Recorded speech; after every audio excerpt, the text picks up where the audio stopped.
नमस्कार, स्वागत है आपका स्टार न्यूज में। आपके साथ मैं इस्मत मुजीब। चलिए शुरुआत करते हैं आज की खबरों की। कानपुर में गोविंद नगर पुलिस के द्वारा भाजपा के जिला उपाध्यक्ष शैलेंद्र त्रिपाठी और भाजपा नेता गौरव त्रिपाठी पर दर्ज हुए मुकदमे को लेकर डिप्टी सीएम ब्रजेश पाठक ने कहा कि मुकदमा खत्म होगा। कार्यकर्ताओं से पुलिस द्वारा बदसलूकी बर्दाश्त नहीं होगी। गोविंद नगर थाने में दर्ज मुकदमे को लेकर सीपी अखिल कुमार से बात हो गई है और मुकदमे को खत्म कराया जाएगा।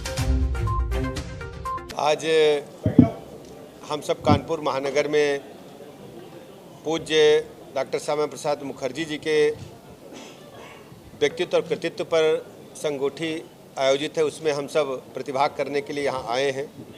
हम सब जानते हैं कि इस देश के अंदर पंडित श्यामा प्रसाद मुखर्जी जी ने अपना पूरा जीवन भारत माता को आकाश की बुलंदियों को पहुँचाने के लिए समर्पित करने का काम किया।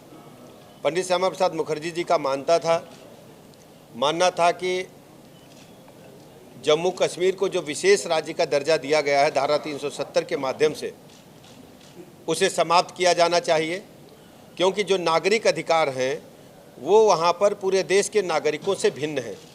वहाँ पर 2 झंडे फहराए जाते थे, वहाँ का संविधान में अलग से व्यवस्था थी, वहाँ की विधानसभा 6 वर्ष की थी, पूरे देश की 5 वर्ष की थी।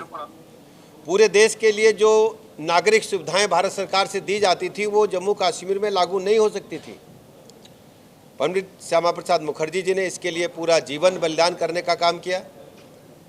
आप सबको पता है कि आज माननीय प्रधानमंत्री नरेंद्र मोदी जी के नेतृत्व में जम्मू कश्मीर भारत का अभिन्न अंग था और रहेगा। धारा 370 पूरी तरह से निष्प्रभावी हो चुकी है। आज हम कह सकते हैं जो सपना पंडित श्यामा प्रसाद मुखर्जी जी ने देखा था वो आदरणीय प्रधानमंत्री नरेंद्र मोदी जी ने, आदरणीय अमित शाह जी ने पूरा करके भारतवासियों को देने का काम किया है। ऐसे महापुरुष के बलिदान दिवस से लेकर के और उनकी जन्म जयंती तक भारतीय जनता पार्टी ने तय किया है कि हम हर जिला मुख्यालय पर एक संगोष्ठी का आयोजन करेंगे। इसके अलावा एक पेड़ माँ के नाम, चूँकि बरसात का मौसम प्रारंभ हो चुका है, भारतीय जनता पार्टी ने, माननीय मोदी जी ने तय किया है कि हर कार्यकर्ता अपने माँ के नाम पर एक पेड़ को अवश्य लगाएगा। ढेर सारे कार्यकर्ताओं के चित्र आप सोशल मीडिया पर देखते होंगे।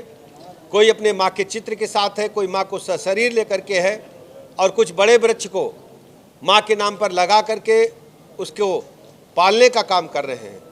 ऐसे अवसर पर मैं अपने पत्रकार मित्रों का बहुत बहुत धन्यवाद ज्ञापित करता हूं कि आपने श्यामा प्रसाद मुखर्जी जी के बलिदान दिवस पर, उनके कृतित्व और व्यक्तित्व पर आयोजित इस संगोष्ठी में प्रतिभाग करके इस कार्यक्रम को सफल बनाने का काम किया है।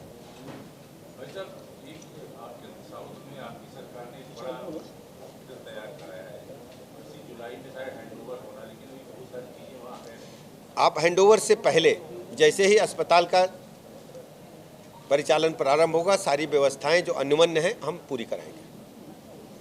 अयोध्या के जो सांसद है उनको अखिलेश यादव अयोध्या के राजा के नाम से पुकार है। तमाम नेताओं की प्रतिक्रिया। देखिए, ये आज हम जहां बैठे हैं ये पंडित श्यामा प्रसाद मुखर्जी जी के व्यक्तित्व और कृतित्व पर आयोजित संगोष्ठी है, और उत्तर प्रदेश सरकार ने तय किया है कि पूरे प्रदेश में हम संचारी रोग अभियान चलाएंगे।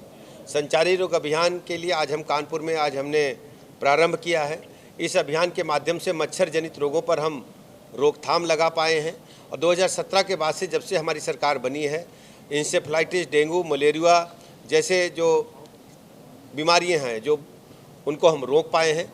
और सबसे बड़ी बात है, इसके साथ ही हमने डायरिया रोको अभियान भी आज ही प्रारंभ किया है।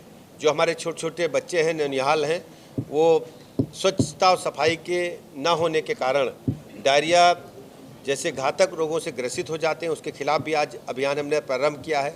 ORS घोल और इसके जिंक जो इसके दवाइयां हैं वो उपलब्ध हैं। लगातार इस दिशा में हम सब काम कर रहे हैं। 13 विभागों के समन्वय के साथ भी आज कार्यक्रम को हमने स्वास्थ्य विभाग के माध्यम से प्रारंभ किया। आम चुनाव के बाद में चर्चा जोर से उठी थी कि बीजेपी कार्यकर्ताओं का कहना था कि हमारी पुलिस प्रशासन सुन नहीं रहा। ऐसे में एक बार फिर भाजपा में कानपुर साउथ में ही एक बीजेपी कार्यकर्ता पर मुकदमा दर्ज मुझे कल पता चला है, और कल हमने CP महोदय से बात किया था, और इस प्रकार की में जो कार्यकर्ताओं के मान सम्मान से हम बिल्कुल समझौता नहीं करेंगे। मुकदमा समाप्त होगा और पूरी तरह से जो इस तरीके के गाड़ी रोक कर